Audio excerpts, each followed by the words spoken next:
नमस्कार दोस्तों।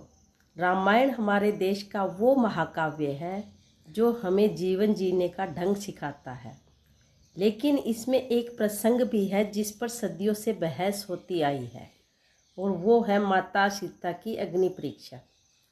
आज के दौर में जब हम इस प्रसंग को देखते हैं तो मन में सवाल उठता है, क्या एक पतिव्रता और पवित्र माँ पर संदेह करना सही था? क्या मर्यादा पुरुषोत्तम श्री राम का यह निर्णय न्याय संगत था? आज के इस वीडियो में हम किसी भावना में बहे बिना बेहद तार्किक और आध्यात्मिक दृष्टिकोण से इस सवाल का जवाब ढूंढने की कोशिश करेंगे। वीडियो को आखिरी तक जरूर देखिए। रावण वध के बाद माता सीता को अशोक वाटिका से सम्मानपूर्वक विभीषण द्वारा श्री राम जी के पास लाया गया। माता सीता के मन में अपने स्वामी से मिलने की तड़प थी और पूरी वानर सेना उस पावन मिलन को देखने के लिए उत्सुक थे। लेकिन जैसे ही माता सीता श्री राम जी के समीप पहुंची, माहौल अचानक गंभीर हो गया। मर्यादा पुरुषोत्तम श्री राम का चेहरा शांत और कठोर था। उन्होंने माता सीता की तरफ देखा और ऐसे शब्द कहे जिनकी किसी ने कल्पना भी नहीं की थी। श्री राम जी ने उन्होंने यह युद्ध अपने कुल की कीर्ति और सम्मान को बचाने के लिए लड़ा है, न कि केवल सीता को वापस पाने के लिए। रावण की नगरी में रहने के कारण समाज में उनकी पवित्रता पर सवाल उठ सकते हैं, इसलिए वे उन्हें सीधे स्वीकार नहीं कर सकते।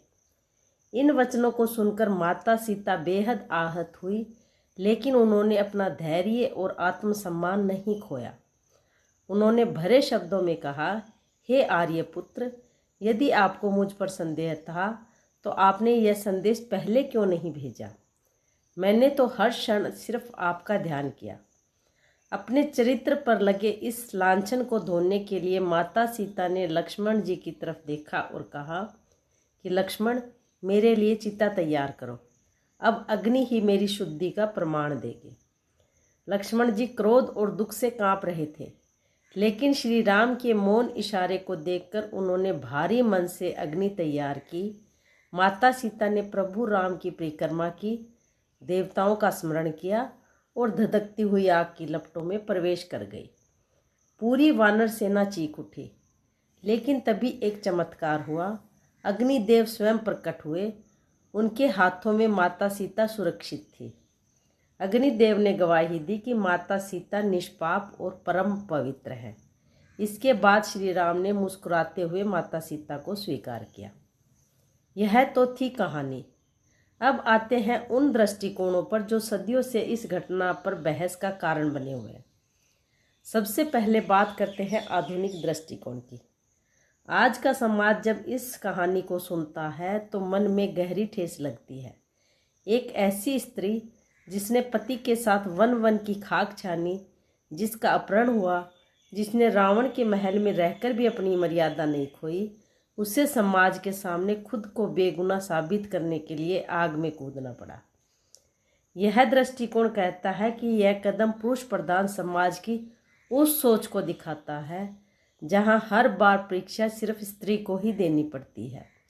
इस नजरिए से श्री राम का यह व्यवहार एक भावुक और वफादार पत्नी के साथ घोर अन्याय जैसा प्रतीत होता है। श्री राम सिर्फ एक आम इंसान या केवल एक पति नहीं थे, वे त्रेता युग के सबसे बड़े आदर्श और अयोध्या के होने वाले राजा थे।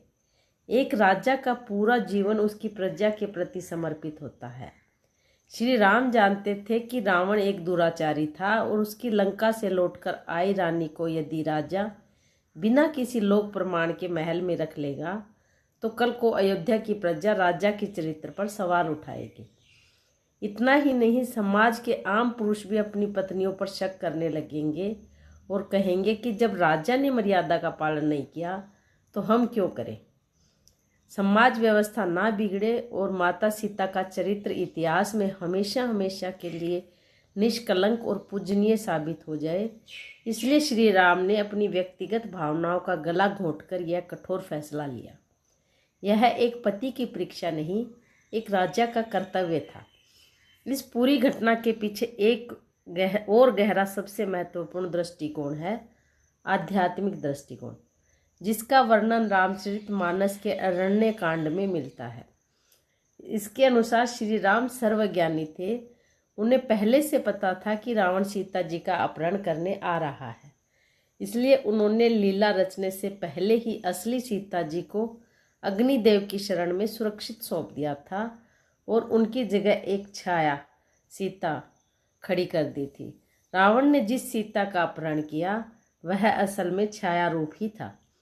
जब युद्ध खत्म हुआ तो उस छाया रूप को वापस अग्नि को सौंपना था और असली माता सीता को वापस प्रकट करना था। इसलिए यह कोई संदेह की परीक्षा नहीं थी, बल्कि असली शक्ति को वापस संसार के सामने लाने की एक दिव्य और आध्यात्मिक प्रक्रिया थी। तो दोस्तों, जब हम इन तीनों दृष्टिकोणों को मिलाकर देखते हैं तो बात साफ हो जाती है। जहां आज का समाज इसे स्त्री के साथ अन्याय के रूप में देखता है, वहीं इतिहास और आध्यात्म हमें बताते हैं कि मर्यादा की रक्षा के लिए उस समय के राजा और स्वयं माता सीता ने कितना बड़ा त्याग किया था। इस परीक्षा में जितनी पीड़ा माता सीता ने झेली, उतनी ही पीड़ा अंदर ही अंदर प्रभु राम ने भी एक पति के रूप में काटी थी। आप इस कहानी और इन अलग अलग दृष्टिकोणों के बारे में क्या सोचते हैं? आपके विचार हमारे लिए बहुत महत्वपूर्ण हैं। कमेंट बॉक्स में अपनी राय ज़रूर साझा कीजिए। वीडियो ज्ञानवर्धक लगी हो तो इसे लाइक और शेयर करें और हमारे चैनल को सब्सक्राइब करना ना भूलें। जय श्री राम।